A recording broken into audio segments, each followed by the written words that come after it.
My apartment is a study in control. You've seen the type in those fancy design magazines. White walls, gray furniture, a single piece of abstract art that cost more than my first car. The coffee table has exactly 3 items on it: a book on Japanese minimalism, a black slate coaster, and the television remote. They are all perfectly aligned with each other, their edges parallel to the edge of the table. If a guest moves the coaster even a centimeter, I have to fight the urge to fix it right in front of them. People call me a successful architect. I call myself a man who knows that if you can control your environment, you can control the chaos. You can keep it outside. But the chaos always finds a way in. This time, it came through the phone. "Ethan, it's your Aunt Carol." Her voice was thin, stretched over miles of cable and 20 years of distance. I already knew. Before she even said the words, a familiar coldness seeped into my gut. "It's your uncle, honey. It's not looking good. The doctors say it's a matter of days. You should come home." The phone felt heavy in my hand, a black brick pulling me down. Home. A 4-letter word that tasted like rust and regret. A small town I had meticulously scrubbed from my life. A place connected to the city by one long, dark artery, Route 19. My stomach twisted. "I'll be there," I heard myself say. The words were automatic, the promise of a good nephew. The reality was a scream trapped in my throat. I have a fear. It's not rational, I know that. I can design a skyscraper to withstand an earthquake, but I can't drive on an empty road after dark. It all goes back to that night, 20 years ago. The crash. So I prepared for the drive like a soldier preparing for battle. The night before, I took my car to the 24-hour mechanic for a full diagnostic. Even after the kid in the greasy overalls gave me the all clear, I spent an hour in my own garage going over everything myself. Tire pressure checked. Twice. All fluids topped off. Wipers checked. I even cleaned the headlights until they gleamed, as if an extra lumen of light could somehow burn away the shadows waiting for me out there. Packing was a ritual. My suitcase was a grid. 4 shirts folded into perfect rectangles. 2 pairs of pants. Socks rolled into tight, identical cylinders. My toiletries were arranged by height. In a small hidden pocket, I placed a little bottle of prescription pills. My little soldiers. Just in case the chaos got too loud. Just in case the night part became too much. The first few hours on the road were fine. The sun was bright, the traffic was a comforting river of steel and glass flowing around me. I was just another commuter, another anonymous driver heading somewhere. I kept the radio on, a mindless talk show about politics. The drone of voices was a shield. As long as I could hear them, I wasn't alone. But the sun is a fickle friend. It started its slow descent, painting the sky in strokes of orange and violent purple. And with the light, the other cars began to vanish. An exit ramp would claim one, another would turn off onto a side road, until the river of traffic became a trickle, and then nothing. It was just me, my perfectly maintained sedan, and the endless ribbon of asphalt disappearing into the growing darkness. This was it. The sign for Route 19 glowed an eerie green in my headlights. I took the ramp, and the world changed. The 4-lane highway shrank to 2. The streetlights disappeared completely. Giant skeletal trees clawed at the edges of the road, their branches like bony fingers reaching from my car. My knuckles were white on the steering wheel. My breathing was shallow. Every few seconds, my eyes would dart up to the rearview mirror. Road. Empty. Trees. Back to the road. Eyes forward, Ethan. A few minutes would pass. The itch would become unbearable. A quick flick of the eyes. Mirror. Empty road behind me. Blackness. Back to the road. It was a nervous tick, a prayer whispered to a rectangular piece of glass. Then the rain started. Not a downpour, just a miserable, persistent drizzle. The kind that smears the world outside the windshield. The wipers started their hypnotic rhythm. Thump, swish. Thump, swish. A slow, steady heartbeat counting down to something. The sound filled the car, a mechanical sigh in the deep silence. My eyes flicked up to the mirror again. And my own heartbeat stopped. For just a fraction of a second, the back seat wasn't empty. A shape was there, a dark silhouette against the faint glow of the dashboard lights. A head, shoulders, the distinct form of someone sitting right behind the passenger seat, impossibly still. A jolt, hot and electric, shot through my entire body. I whipped my head around, my neck screaming in protest. Nothing. Just the empty gray leather of the seat. I reached out a trembling hand and touched it. The material was cool, smooth, empty. It had been empty the whole time. Fuck, I whispered, the word a puff of steam in the cold car. Get a grip, Hayes. Jesus. It's the fatigue, the stress, the memories this goddamn road digs up. That's all it is, an overactive imagination, a trick of the light and the rain. I fumbled with the console, my fingers clumsy, and cranked the radio. A blast of static, then a tinny pop song filled the car. I turned the volume knob until the spookers crackled in protest, the sound a physical barrier against the quiet, against my own thoughts. But it didn't work. The feeling lingered, the chilling certainty that I wasn't alone. I could feel a weight in the car that wasn't mine. I could feel eyes on the back of my neck. I didn't dare look in the mirror again. I just stared straight ahead, my focus locked on the twin beams of my headlights cutting a pathetic tunnel through the oppressive dark. You probably think I'm losing my mind. I get it. Most days I think so too. But you have to understand my story. 20 years ago, on this exact road, in a rain just like this, I picked up a hitchhiker. A man in a dark coat, soaked to the bone. He never said a word, just sat in the passenger seat. When the deer jumped out, when I swerved and lost control, I saw him turn to me. The last thing I remember before the world went black was a cold hand on my chest, pushing me hard into the passenger seat, just as a tree trunk punched through the driver's side door like a fist. The first responder said it was a miracle I survived. I knew better. It wasn't a miracle. It was him, my guardian angel. He traded places with me.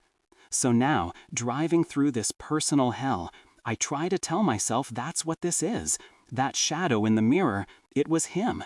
He's here again, to watch over me, to make sure I get home safe. It's supposed to be a comfort. It's the story I've told myself for 2 decades to keep the real terror at bay. So why then does it feel like the temperature in the car just dropped another 10 degrees?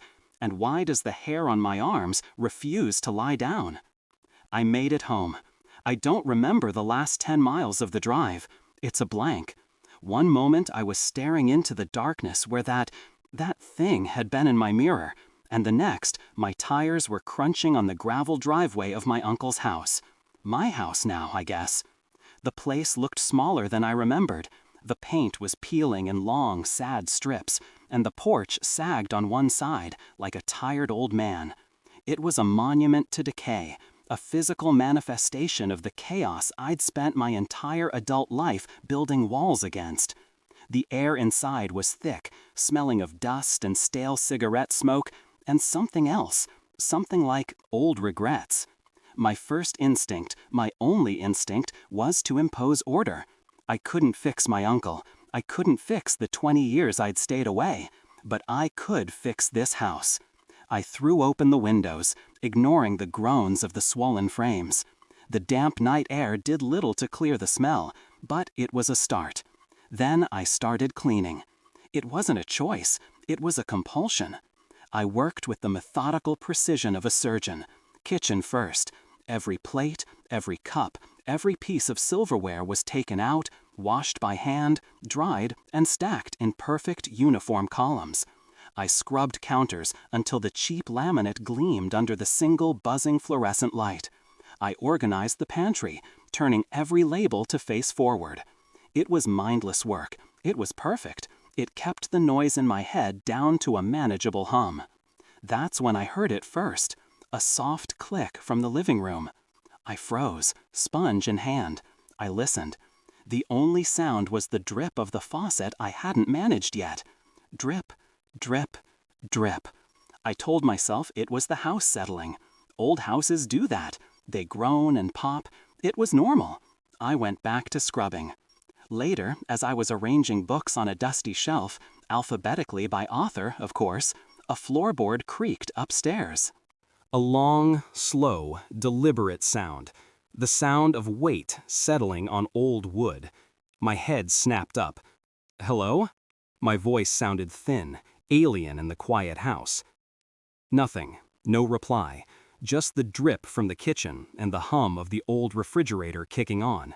It's an old house, Ethan, I told myself. The wind, a branch scraping against the roof. You're tired, you're stressed, your mind is playing tricks on you, just like it did on the road. I forced myself to believe it. I had to. I finished the bookshelf and moved on to polishing the tarnished silver. My focus narrowed to the repetitive motion of my hand, blocking everything else out. A few days passed like that, a blur of cleaning and organizing, of imposing my will on the chaos. But the house kept pushing back. A door I was sure I had closed would be standing open. A faint scent of wet wool would hang in the hallway for a moment before vanishing. I kept explaining it all away. I was building a dam of logic against a tide of something else. Then came the night I ran out of coffee. A stupid, trivial problem. But for me, the morning ritual of a perfectly brewed cup is a non-negotiable anchor to my day. The town was a 15-minute drive away. The sun had already set. Fuck. I stood in the driveway, keys in my hand, my heart doing a slow, heavy drumbeat. It's a short drive, I told myself, not Route 19. It's the town road. There are streetlights, houses, people. It's fine. You're an adult. Go buy the damn coffee. The drive there was tense but uneventful. I bought the coffee, some milk, a newspaper I wouldn't read. I walked back to my car, parked under the buzzing orange glow of a streetlight. I unlocked it with the remote, got in, and put the bag on the passenger seat. As I reached to put the key in the ignition, I happened to glance at the passenger door. It wasn't fully closed. It was ajar, just by a centimeter. A cold fist squeezed my stomach. I distinctly remembered the solid thump of the lock when I left. I always listened for it. Always. I leaned over, my breath held tight in my chest, and pushed the door. It clicked shut. I stared at it for a long moment. Then I looked at the passenger seat next to me. The fabric of the seat cushion was indented, a shallow depression right in the center, as if someone had been sitting there just moments ago, waiting for me. That was it. The dam broke. I didn't think. I just drove. The car flew out of the parking lot, tires squealing. My only thought was to get back to the house, lock the doors, and hide inside the sterile order I had created. The town lights vanished behind me, and I was plunged back into the familiar, suffocating darkness of the country road. My eyes were glued to the road ahead, but I could feel it, the weight, the presence in the car with me. I could feel eyes on the back of my neck. I didn't look in the mirror. I wouldn't. Not again. My headlights cut through the night, illuminating the trees that lined the road, making them look like rows of skeletal sentinels. And then, the beam swept across a figure. Standing on the shoulder, a man in a dark, wet-looking coat, his arm raised, thumb out, hitchhiking. My foot slammed down on the accelerator. The engine roared in protest. The car surged forward, past him.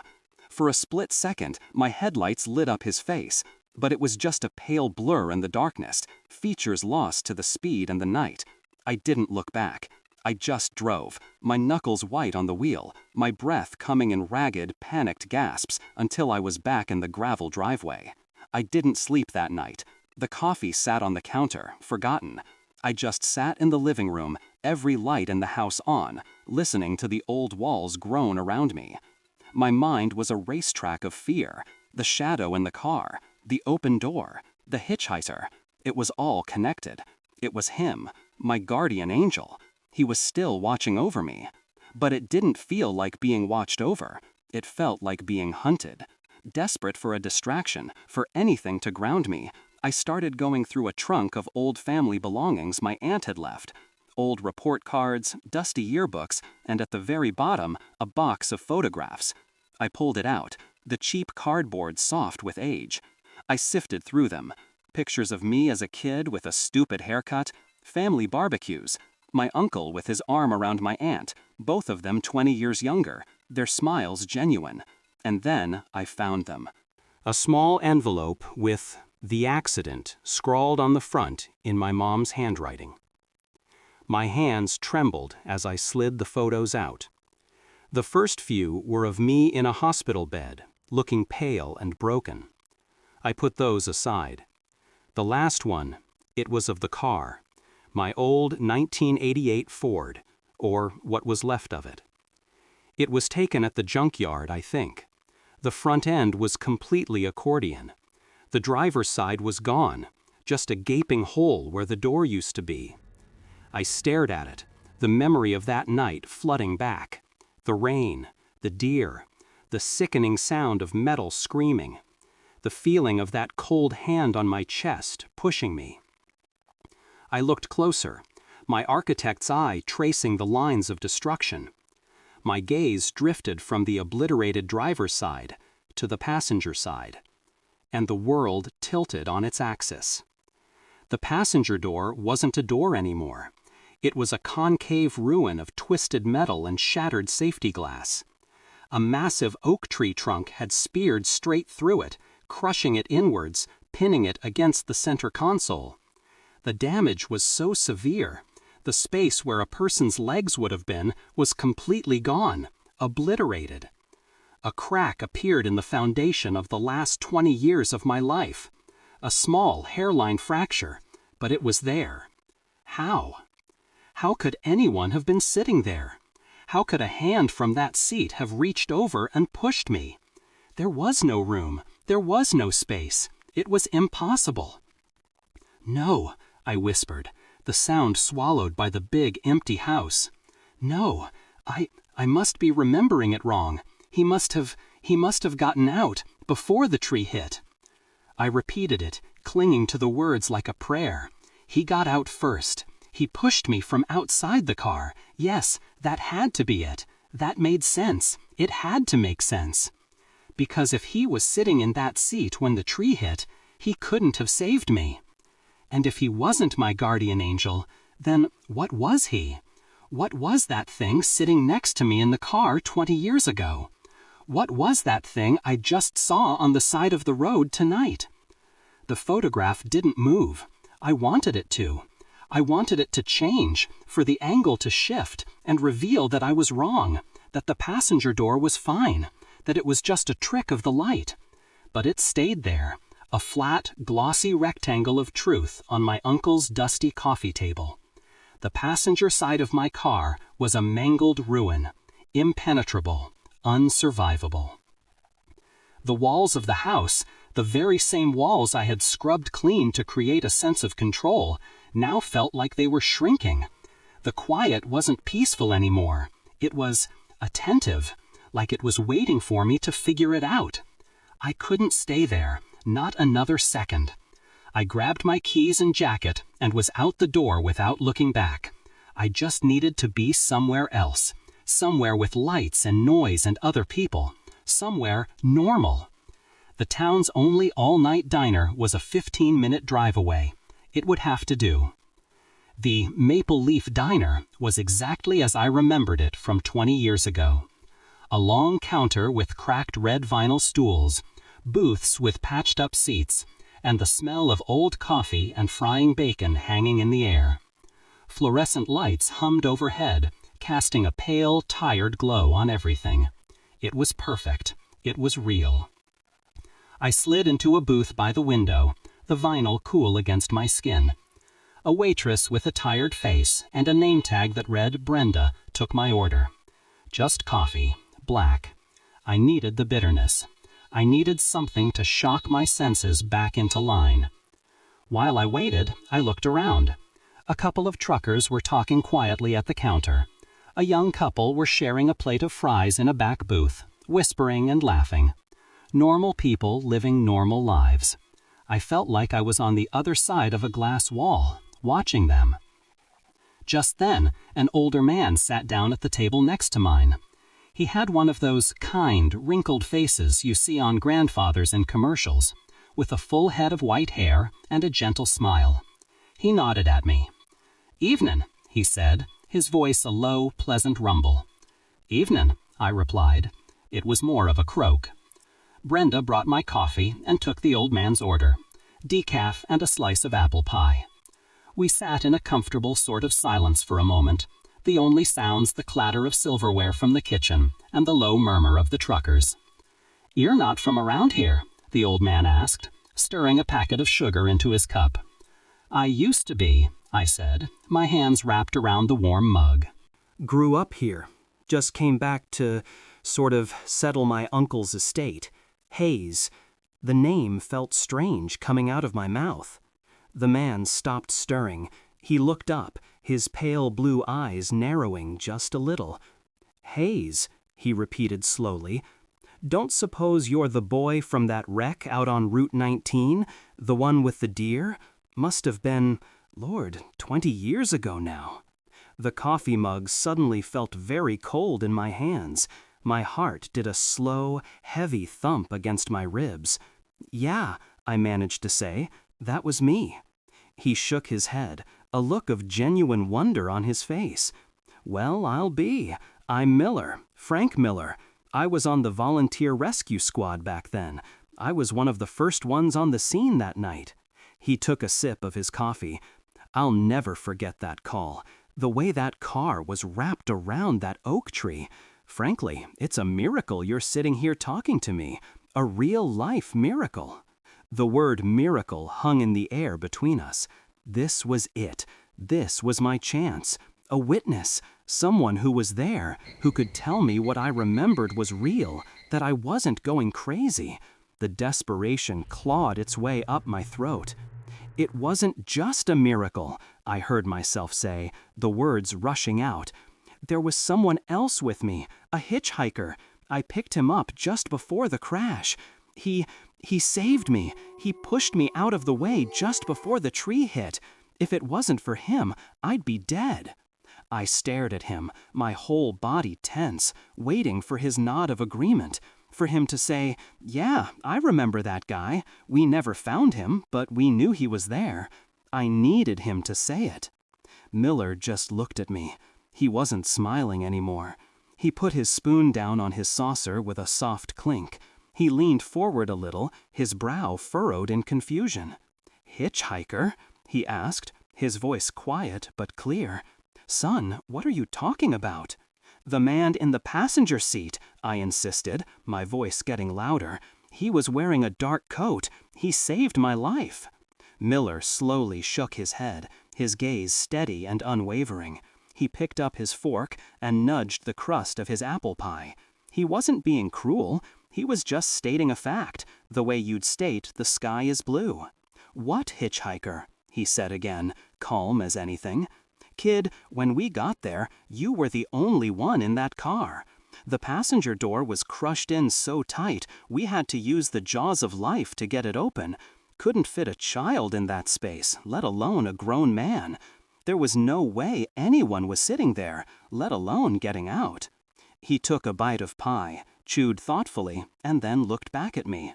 "You were thrown from the driver's seat, thrown clear across the car. Lucky bounce, I guess. We found you slumped against the wreckage of the passenger side. It was a medical miracle, like I said, but you were definitely alone." The world didn't crash down around me. There was no explosion. It just dissolved. The humming of the lights faded, the voices of the truckers vanished. The only sound in the entire universe was the tiny, metallic tink, tink, tink of Miller's fork against his ceramic plate. My guardian angel, my 20-year-old truth, the foundation of my entire cautious, ordered life, was a lie, a mistake, a detail in a 20-year-old report. I don't remember paying. I don't remember leaving the diner.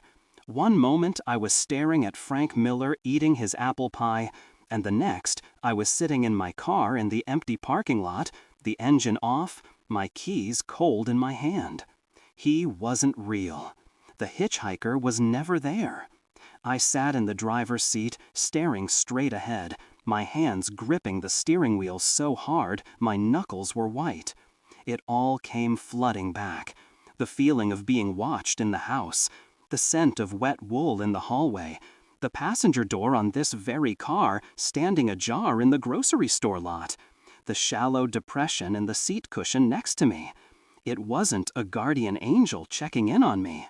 I slowly, deliberately turned my head and looked at the empty passenger seat beside me. It was just a seat, fabric and foam, but it didn't feel empty. It felt occupied, haunted by a question so monstrous it made my blood run cold. If there was no hitchhiker, if I was alone in that car, then what the hell was sitting next to me that night? And that hand, that cold, solid hand that pushed me, what if it wasn't pushing me to safety? What if it was just making room? What if it was pushing me out of the way to take my place? Click. The sound was sharp and dry and impossibly loud in the silence of the car. The lock on the passenger door had just popped up.